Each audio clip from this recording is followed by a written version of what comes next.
Welcome sa Durs 2.0. Fresh at nagbabagang happenings bang hanap mo? Mga padabarkads man yan o mga trending topics? Pwes, sagutin natin yan. Kaya naman isubscribe nyo na ang ating channel para sa mga nagbabagang balita everyday.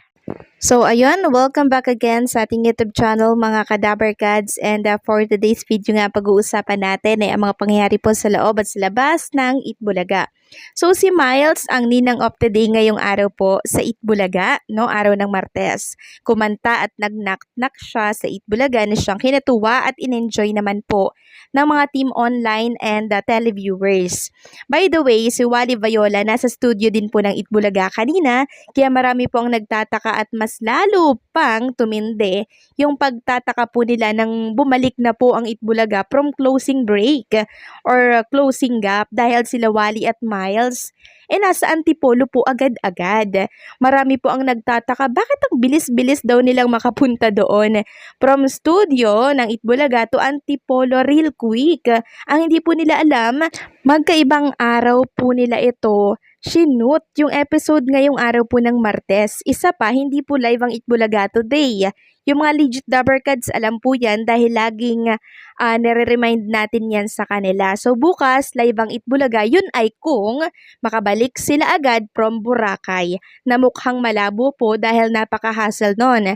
So possible na naghahanda na lang sila or naghanda na lang sila ng recorded na episode para makapag-enjoy ang lahat at maka-attend sila ng hindi po nagmamadali sa kasal ni Jose Manalo today.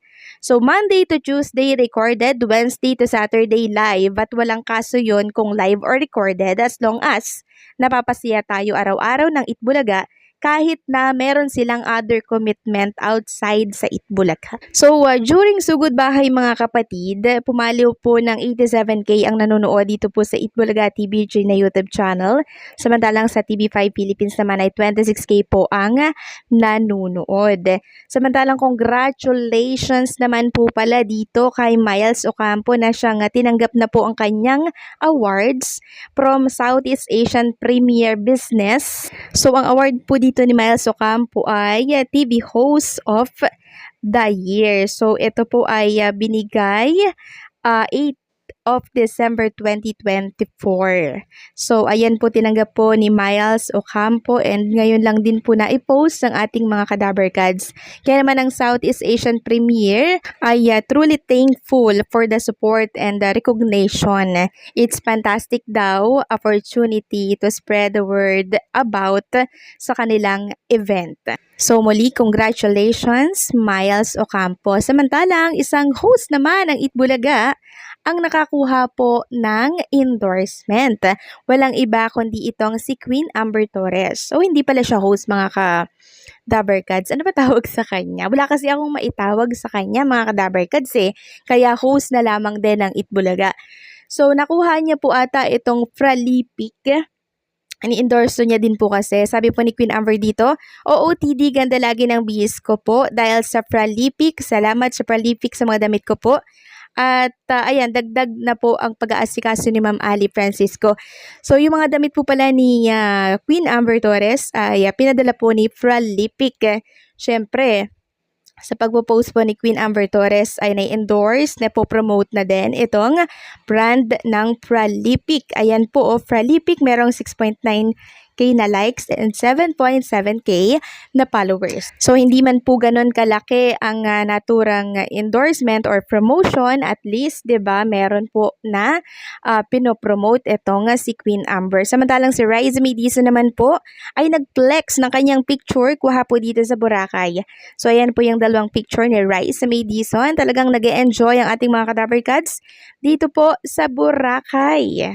And eto pa yung konting pasilip bago pumaganap ang kasalang Mergin and Jose Manalo. So present din pala si Miles and syempre itong kanyang jowa na si Elijah. Samantalang itong aking nabalitaan at nabasa mula sa isang account ng Tape Incorporated na Depender.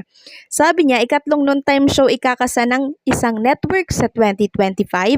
Matutuloy na ang ikatlong noontime show at handa na itong makipagbanggaan sa It's Showtime at Itbulaga. Ikakasa na ng isang network ang plano nito sa susunod na taon dahil naniniwala ang kumpanyang hindi dapat magkaroon ng monopolya pagdating sa pagpipilian ng mga programa sa telebisyon. Sa ngayon, busy ang network na ito sa expansion at pagpapabuti ng kanilang reach dahil nais na nilang pantayan daw ang naabot ng isang higanteng network. Priority nila ang morning, noontime at afternoon grid nila ng hatid ay all Filipino produced shows at sa gabi naman pansamantala ay mga can show at blockbuster movies. Ngunit kapag natapos na ang at least 80% ng kanilang coverage sa buong bansa, ay sasabak na rin sila sa pagpaproduce ng mga teleserye sa prime time at handa na rin daw lumaban sa ratings game. Sabi pa po dito na pag-alaman namin na network produce at lalong hindi co-fraud o black timer ang nasabing ikatlong noontime show dahil nagpakita na ng interes ang ilang advertisers sa network na ito. May mga kinakausap na itong talent agencies na magbibigay sa kanila ng mga artists para sa kanilang produksyon. So, hindi daw malayong maging number 1 agad ang network na ito dahil sa potential at financial muscle, dagdag pa daw ng mga young blood na magpapatakbo nito. Heto na kaya daw ang simula ng panibagong pagpipilian sa larangan ng entertainment. Sana matuloy daw para mabigyan ng trabaho ang nangangailangan sa industriya. Maganda ito sa pagsimula ng nasabing network. So, ito po ay mula kay Procnoy. So, ito na naman po siya. Pero, paglilinaw po niya, hindi daw po produce ng Tape Incorporated ang naturang noontime na sinasabing isasabak at pinoproduce ng isang channel, mga Kadabarkads. So, sa All TV ba ito? Sa All TV nga kaya ito na siyang pinapalakas po ang naturang signal? Well, kahit ano pa po yan, tingnan na lamang natin kung may katotohanan nga itong kinakalat na naman po na balita ng isang maka-tape depender na page. Kasi sa 10 po niyang sinabi, iilan lamang po yung tumama. Katulad na lamang ng sinasabi nila na magbabalik na daw itong noontime show ng Tape Incorporated na which is not true naman dahil ang It's Showtime po ay re-renew sa GMA Network. 'Di ba? So asan po yung sinasabi po nila na magbabalik daw yung kanilang programa? So 'di ba hindi po totoo? So ano na naman kaya itong pinakakalat po nila na balita na meron daw pangatlong noontime show na ilalagay sa isang network na pinapalakas daw ang network na ito. 'Di ba? So maniniwala na lamang po kami diyan ay once na andyan na. Pero pag mga gantong post lang at hearsays lamang po, hindi muna tayo maniniwala sa mga ganyan. Hindi tayo mawiwindang dyan.